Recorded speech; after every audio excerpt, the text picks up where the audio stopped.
r/boxoffice. iBanj Film Educator 13 says. My theater's numbers for Friday. Marius opening day is higher than TGM.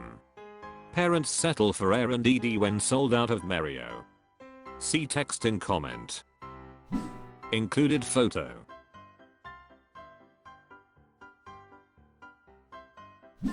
Circus of Blood says. Nice. Looks like a nice day at your theater. Renfield and Pope's Exorcist next weekend or just one of them? Unlocking Dig says. I took the kids to see Mario last night. Sometimes, kids movies can turn out to be great movies in their own right. Stuff like the Toy Story movies, Lego Batman, Cloudy with a Chance of Meatballs and Coco are great films for everyone. Sometimes, kids movies are a good excuse for a nap. Mario was good for a nap. I'm hoping more people decide to see DD instead next week, because that movie was 100 times more entertaining than Mario. David Castle _ says. Air was fantastic though. They're seeing an arguably better film, but I agree the kids probably wouldn't like it vs Mario. Adwarm2644 says. My theater actually sold more tickets for Mario than the 2019 Lion King remake. This is looking good. Fat Guy 1,245,875 says. Surprised Booker didn't take out Shazam and Scream and go 3 on Mario. Inwardly Reflective says. That's absolutely insane that it beat TGM considering your theater's demos. iBanj Film Educator 13 says. The opening Friday for Mario numbers. It surpassed TGM's opening Friday, 688, and we still had to turn people away. NWH's opening day is still number 1 with 753. Some people settled for taking their kids to Air, which I think was great, but would be boring for kids when sold out of Mario. Poor DD, I don't think Paramount saw the massive hit they would take once Mario took over.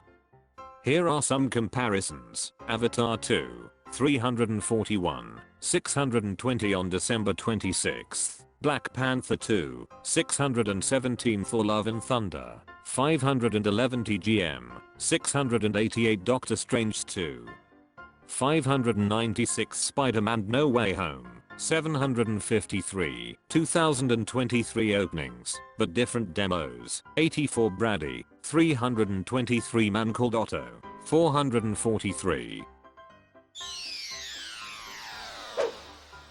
r/boxoffice. Matt Stone 1916 says.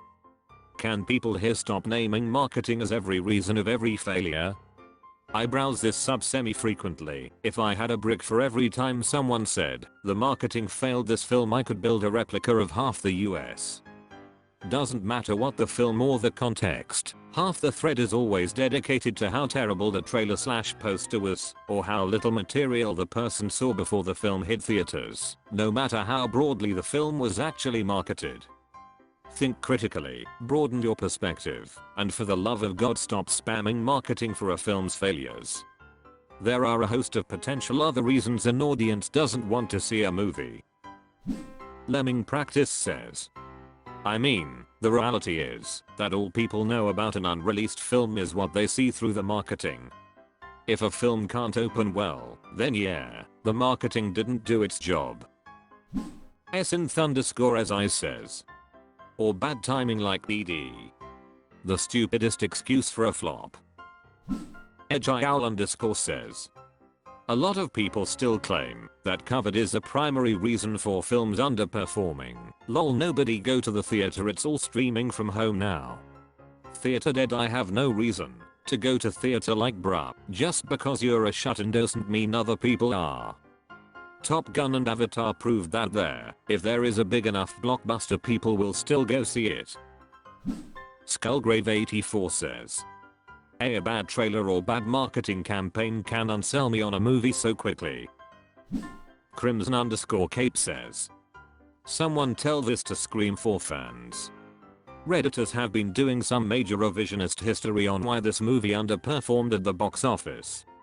I've seen people go so far as saying that horror wasn't popular in the 2010s when Scream 4's entire gimmick was commenting on the then recent trend of horror remakes that was popularized by the Texas Chainsaw Massacre, 2003. It's even funnier because The Cabin in the Woods, another meta horror movie, came out a few months after Scream 4 and totally ate its lunch. Meganev says, it's used so often because it's fairly nebulous, which means people can go this movie did poorly because of bad marketing and feel smart without much chance of a solid rebuttal, as it's an argument with no substance to respond to.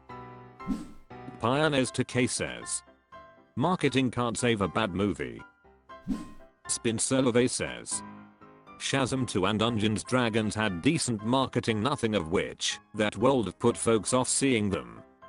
Fans of both types struggle to accept the limited appeal of them and cling on to the bad marketing scapegoat. Sesho25 says, I don't see it being used that often as an excuse. What I see as a more common excuse for failure is the subjective taste on the movie or echo chamber thoughts. Example, insert movie, failed at Bo because it sucks. Insert movie, failed because I hate the actor or actress. Insert movie, failed because it is woke. r/boxoffice by Avi Iron Release says, test screening in NJ tonight. I received an invite to a test screening in Paramus NJ tonight. Any guesses what it could be?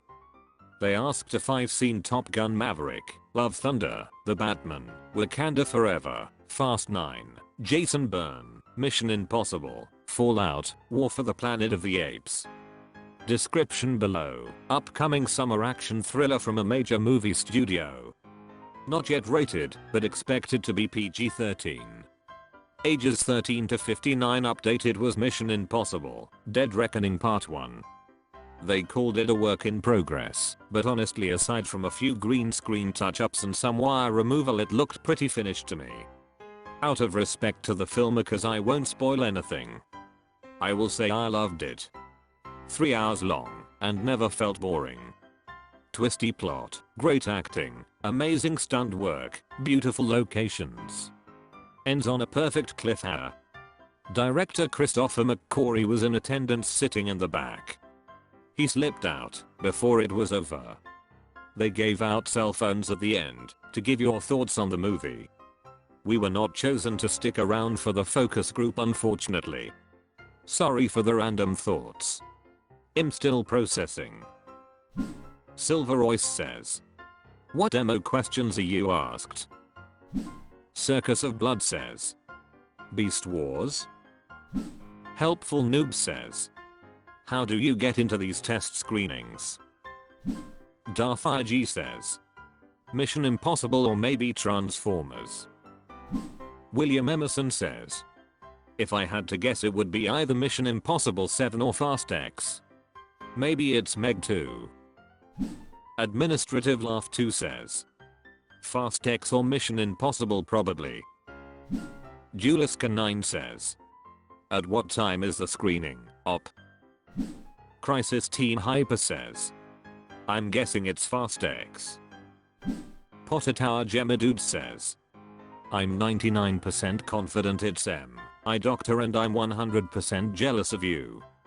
Top Gun Maverick being listed first is a bit of a dead giveaway. Teehee. I wonder why NJ is their go-to test screening location. Demographics. Strongest market for the movie. What happens if you say you're a big fan of those movies on the survey? Are you not selected? I would assume it's like jury duty, where they want the most neutral people to get a feel of the average audience member. Shaw Claus says, I'm jealous. But so happy for you seeing it so early and great to hear you loved it. I know you signed NDA, so I won't ask more, but damn, it's going to be so long until July. New Believer 17 says, Gran Turismo, if you know you know, in all seriousness probably me 7. Ladder Crankaport Cullis says, Mission Impossible sounds the most obvious, or possibly Fast X, or are we too close to release for that? Signal Traditional 911 says, I think thriller is the operative word here. They are typically rated R or higher, so it should narrow the options down. Point going down the list, the only movie, at least anytime soon, that qualifies as a PG-13 thriller is Mission Impossible Dead Reckoning, which Plessy 21 already mentioned. And that does not come out until July.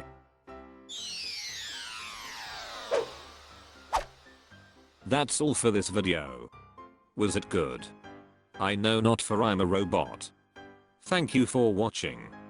Please subscribe. This video is the product of an automated process.